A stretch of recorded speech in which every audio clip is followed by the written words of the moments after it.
Baiklah, selamat pagi. Perkenalkan, nama saya Yeremia Liono dengan NIM C1C0200024.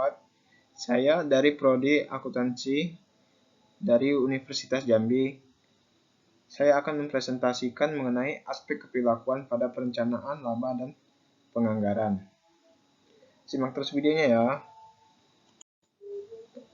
Baiklah, ini adalah fungsi dari perencanaan laba dan anggaran.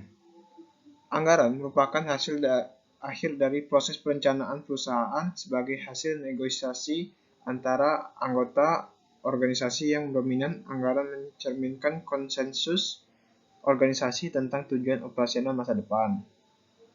Anggaran adalah rencana tindakan perusahaan yang mencerminkan prioritas manajemen dalam alokasi sumber daya organisasi.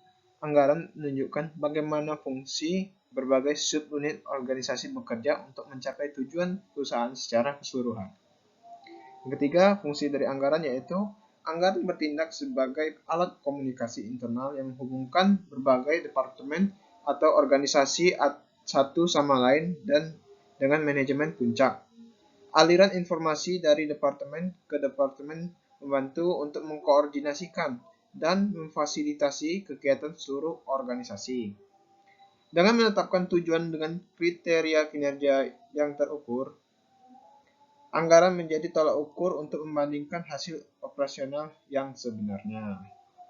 Anggaran bertindak sebagai alat kontrol yang memungkinkan manajemen untuk menemukan area kekuatan perusahaan. Anggaran juga bertujuan untuk mempengaruhi dan memotivasi baik manajer maupun karyawan untuk terus bersatu demi tujuan organisasi sejalan dengan operasi yang efektif dan efisien.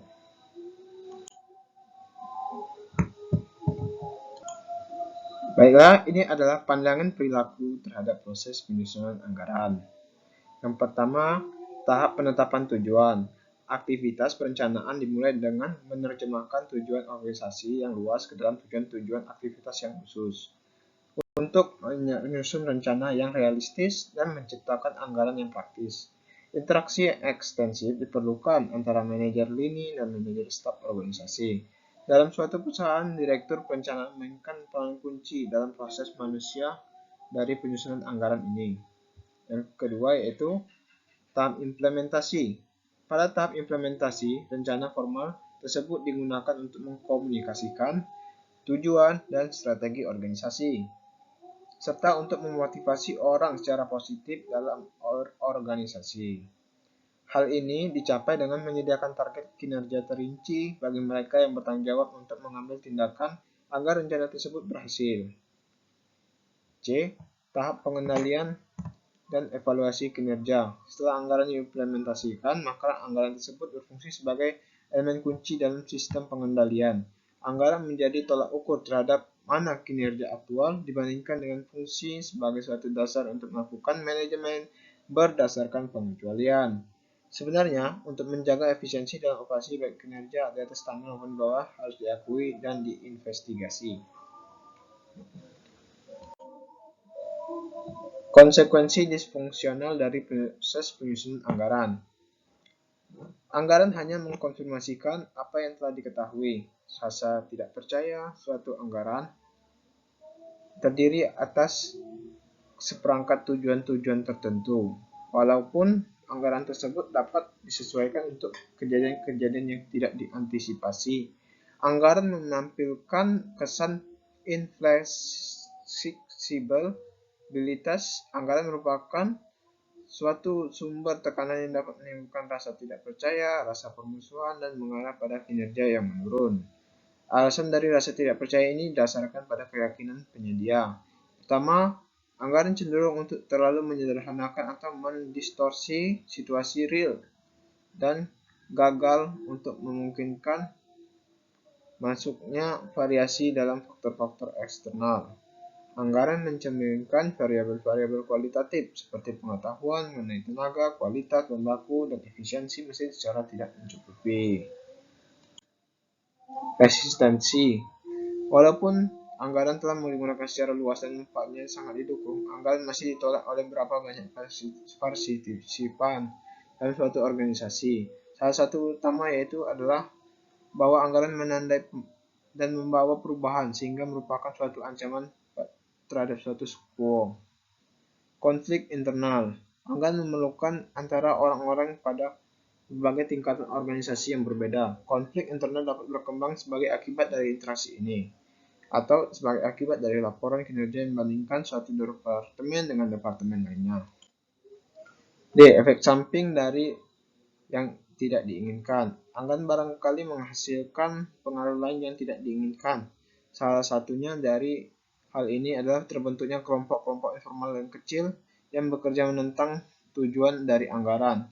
Kelompok-kelompok karyawan ini biasanya dibentuk untuk melawan konflik internal dan tekanan yang diciptakan oleh anggaran tersebut. Kesenjangan anggaran. Adanya standar penilaian kinerja manajerial dengan pencapaian target, di mana prinsipal menerapkan anggaran standar dengan penekanan anggaran. Adanya adverse selection atas asimetri informasi yang dimiliki manajer.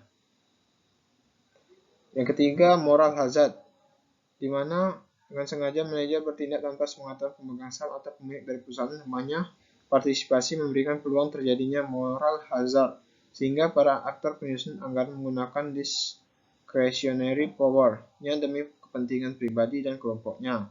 Teori agensi cenderung muncul menilai anggaran yang tidak efisien terhadap perusahaan atau organisasi. Relevansi konsep ilmu keperilakuan dalam lingkungan perencanaan. Dampak dari lingkungan perencanaan sebelum konsep ilmu keperilakuan yang mempengaruhi proses perencanaan atau penyusunan anggaran dapat dibahas dengan berarti adalah perlu untuk memperkenalkan faktor-faktor yang menimbulkan variasi dalam lingkungan perencanaan. Lingkungan perencanaan mengacu pada struktur proses dan pola-pola interaksi dalam penetapan kerja. Hal tersebut kadangkala disebut dengan budaya penerimaan manajemen puncak terhadap ide-ide baru, prosedur, dan perangkat untuk membuat agar pekerjaan dilakukan, perasaan identifikasi dengan organisasi, tingkat kohesi dari tenaga kerja, dan seterusnya. Ukuran dan struktur organisasi. Ukuran dan struktur dari suatu organisasi mempengaruhi perilaku manusia dan pola interaksi dalam tahap penetapan tujuan, implementasi, dan pengendalian serta evaluasi terhadap proses perencanaan. Ukuran organisasi mungkin dipandang sebagai jumlah karyawan, nilai dolar dari pabrik fisik, volume penjualan, jumlah kantor cabang, atau ukuran kuantitatif lainnya yang membedakan organisasi. Gaya kepemimpinan. Kepemimpinan juga mempengaruhi lingkungan perencanaan organisasi. Teori X. McGregor menjelaskan gaya kepemimpinan yang otoriter dan dikendalikan secara ketat, di mana kebutuhan akan diefisiensikan dan pengendalian mengharuskan pendekatan manajerial tersebut berurusan dengan bawahannya untuk memantau kinerja bawahan. Para pemimpin ini menugaskan staf mereka untuk mengumpulkan informasi yang memungkinkan dilakukannya pengawasan secara tidak langsung. Stabilitas lingkungan organisasi. Faktor lainnya yang mempengaruhi lingkungan perencanaan adalah lingkungan eksternal. Lingkungan tersebut meliputi iklim politik dan ekonomi, ketersediaan pasokan, struktur industri yang melayani organisasi, hakikat persaingan, dan lain sebagainya. Konsep-konsep perilakuan yang relevan dalam proses penyusunan anggaran. Tahap penetapan tujuan, yaitu penting diingat bahwa orang-orang dalam organisasi bertanggung jawab untuk menentukan sasaran dan menetapkan tujuan.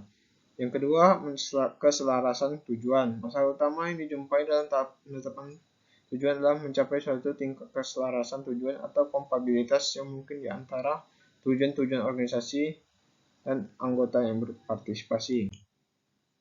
Kesimpulannya yaitu aspek perilakuan dari penganggaran mengacu pada perilaku manusia yang muncul dalam proses penyusunan anggaran dan perilaku manusia yang didorong ketika manusia mencoba untuk hidup dengan anggaran. Anggaran sering dipandang sebagai penghalang atau ancaman birokratis terhadap kemajuan karir.